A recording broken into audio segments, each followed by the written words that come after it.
చిత్తూరు జిల్లాలో జనసేన నేతల ఆగడాలకు అడ్డు అదుపు లేకుండా పోయింది. పుంగనూరు నియోజకవర్గం సోమల మండలంలో జనసేన పార్టీ అధ్యక్షుడు నాగభూషణం బరి తెగించి అక్రమాలకు పాల్పడ్డాడు. చెరువు కొన్న అటవీ ప్రాంతం నుంచి ఎదురుకొమ్మలు అక్రమంగా రవాణా చేస్తున్నారు. 40 మంది కూలీలతో అడవిలోకి అక్రమంగా ప్రవేశించి కొమ్మలు నరుకుతున్నారు. అడ్డుకున్న ఫారెస్ట్ బీట్ ఆఫీసర్లను లెక్క చేయకుండా వారి పని వారు చేసుకుంటున్నారు. తమను కనీసం గౌరవించడం లేదని ఆఫీసర్లు వాపోతున్నారు.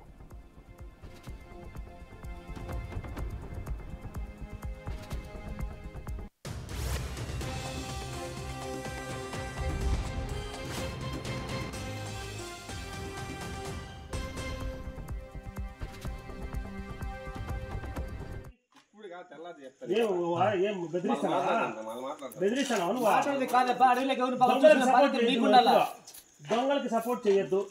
నీ ప్లేస్ లో నేను నిల్చుకోలేదు. నీ ప్లేస్ లో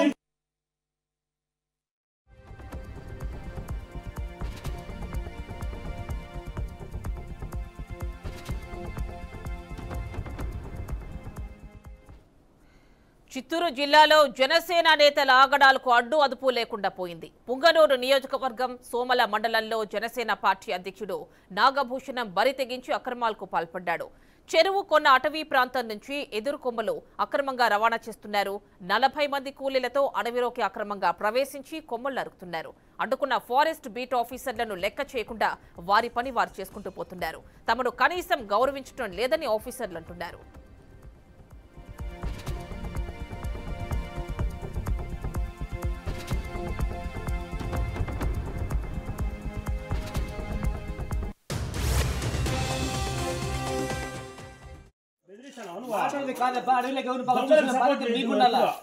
దొంగలకి సపోర్ట్ చేయొద్దు.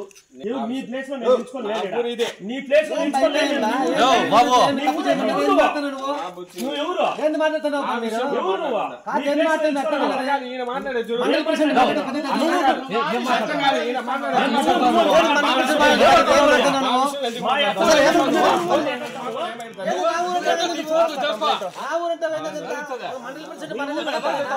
దొంగల కంప్లైంట్ చేసుకుంటా. నువ్వేది మాట్లాడేది మధ్యలో అంటే నువ్వే స్మగ్లింగ్ చేపిస్తున్నావా? మరిన్ని డీటెయిల్స్ మా రాయలసీమ రీజనల్ కోఆర్డినేటర్ గోపీనాథ్ మరిన్ని డీటెయిల్స్ అందిస్తారు. గోపీనాథ్ చెప్పండి, చిత్తూరు జిల్లాలో జనసేనకి సంబంధించి కొంతమంది నాయకులు రెచ్చిపోతున్నట్టుగా వార్తలు వస్తున్నాయి. ఇక్కడ నాగభూషణం అనే వ్యక్తి జనసేనకి చెందిన వ్యక్తిగా చెప్తున్నారు. అడవిలో వెదురు నరుక్కుని తీసుకుని వెళ్తున్నటువంటి ఆ దృశ్యాలు మనం చూస్తున్నాం. అంటే అతని కింద పనిచేసే వ్యక్తులు తీసుకెళ్తున్నటువంటి ఆ దృశ్యాలు మనం చూస్తున్నాం. ఏంటి గ్రౌండ్ రియాలిటీ ఏంటి? అలాంటి డీటెయిల్స్ ఏమైనా ఉన్నాయా?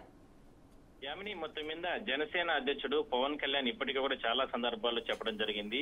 అంటే తన ఆశయాలకు అనుగుణంగా ఉన్న వ్యక్తులే తనతో పాటు నడవాలి, అదే వాళ్ళే నాయకత్వం అన్నట్టు కూడా చెప్పడం జరిగింది. అయితే అందుకు విరుద్ధంగా గ్రౌండ్ లెవెల్లో చాలా దారుణమైనటువంటి పరిస్థితులు నెలకొల్తున్నాయి. రోజు రోజుకి కూడా సెటిల్మెంట్లు, భూదందాలు, ఇటు రకరకాల అంటే ప్రకృతి సంపదను దోచుకోవడం, ఇటు రకరకాల ఆరోపణలు జనసేన నేతల పైన వస్తుండడం అది చాలా ఇబ్బందికరంగానే మారింది ఆ పార్టీకి మనం చెప్పుకోవచ్చు. అయితే తాజాగా సోమల మండలం, పుంగనూరు నియోజకవర్గం సోమల మండలంలో జనసేన పార్టీకి సంబంధించి అధ్యక్షుడిగా ఒక ఆయన నాగభూషణం అనే వ్యక్తి ఉన్నారు. ఆయన కొంతమంది కూలీలను ప్రతిరోజు కూడా అటవీ ప్రాంతంలోకి ఒక 30-40 మంది కూలీలను పంపించడం, అటవీ ప్రాంతంలో ఉన్నటువంటి అడవుల్లో ఉన్నటువంటి ఏదైతే అంటే ఈ కొమ్మలు నరుక్కోవడం, ఎదురు కొమ్మలు నరుక్కోవడం, వాటిని అక్రమ రవాణా అంటే వాటన్నిటిని కూడా టమాటాలకు సంబంధించినటువంటి రైతులకి అమ్ముతారు. ఒక్కొక్క ఏదైతే ఈ వెదురు కొమ్మలన్నీ కూడా ఒక్కొక్కటి 20 నుంచి 30 రూపాయలు అమ్ముతారు. దీంట్లో పెద్ద మొత్తంలో కొంతమంది ముఠాగా ఏర్పాటు చేసుకుని వాళ్ళకందరికీ కూడా ఇతను నాయకత్వం వహిస్తున్నట్లు పోలీసుల ఇన్వెస్టిగేషన్ లో తేలడం జరిగింది. అయితే వీటిని అడ్డుకోవడానికి, ఎందుకంటే ఫారెస్ట్ అనేది ప్రకృతి సంపద కాబట్టి దాంట్లో ఎటువంటి అనుమతులు ఉండవు కాబట్టి అక్కడ ఉన్నటువంటి బీట్ ఆఫీసర్ మనం చూడొచ్చు బీఆర్కే స్క్రీన్ పైన ఒకవైపు దొంగలు ఏదైతే తీసుకెళ్తున్నారో అంటే ఉన్నటువంటి కూలీలంతా కూడా వాటిని నరుక్కొని ఏ విధంగా తీసుకెళ్తున్నారో ఒకసారి మనం చూడొచ్చు. అదే స్థాయిలోనే అడ్డుకుంటున్నటువంటి ఫారెస్ట్ ఆఫీసర్లని అంటే బీట్ ఆఫీసర్ షాజహాన్తో వాగ్వాదం చేస్తున్నారు, లెక్క లేకుండా మాట్లాడుతున్నారు. కనీసం ప్రభుత్వ ఉద్యోగులు మమ్మల్ని గౌరవించండి, ప్రభుత్వ ఉద్యోగిగా మమ్మల్ని గౌరవించండి అని వాళ్ళు విన్నవించుకుంటున్నప్పటికీ కూడా నేను జనసేన పార్టీకి సంబంధించినటువంటి నేతను, స్థానికంగా ఉన్నటువంటి అంటే పార్టీకి సంబంధించినటువంటి అధ్యక్షుడు ఏం చేస్తారు నన్ను అన్నట్టు వాళ్ళతో కూడా వాగ్వివాదం. అంటే చుట్టూ కూడా దాదాపుగా ఒక 10 మంది ఫారెస్ట్ ఆఫీసర్లు సిబ్బంది ఉన్నప్పటికీ కూడా కేవలం ఆ ఒక వ్యక్తే నాగభూషణం అనే వ్యక్తి ఏ స్థాయిలో చెలరేగిపోతున్నారు, వాళ్ళందరినీ కూడా ఏ రకంగా భయభ్రాంతులు గురి చేస్తున్నారు అంటే బహిరంగంగా, అంటే అందరూ వాళ్ళు అధికారులు కూడా పై అధికారులకు ఫిర్యాదు చేయడానికి వీడియోస్ ని తీసుకుంటున్నప్పటికీ కూడా వాళ్ళని లెక్క చేయకుండా వాళ్ళు మాట్లాడుతున్నటువంటి పరిస్థితి మనం చూస్తాం. ఇదంతా కూడా జనసేన, ఎందుకంటే ఫారెస్ట్ కి సంబంధించి అటవీ సంపద అంతా కూడా ఎక్కడ కూడా ఎవరు ఎందుకంటే దానికి సంబంధించినటువంటి శాఖ మంత్రి కూడా ఆయనే, పవన్ కళ్యాణ్ గారే జనసేన అధినేత. మరి ఇలాంటి గ్రౌండ్ లెవెల్ ఇలాంటివన్నీ జరుగుతున్నాయి కాబట్టి పార్టీకి ఆయన వ్యక్తిగతంగా కూడా ఇవన్నీ కూడా చెడ్డ పేరు వచ్చే అవకాశం అయితే ఉంది.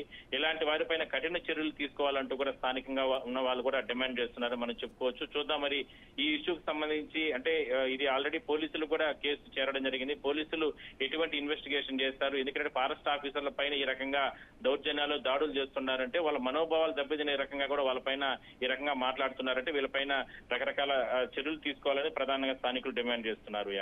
Right Gopinath, thank you.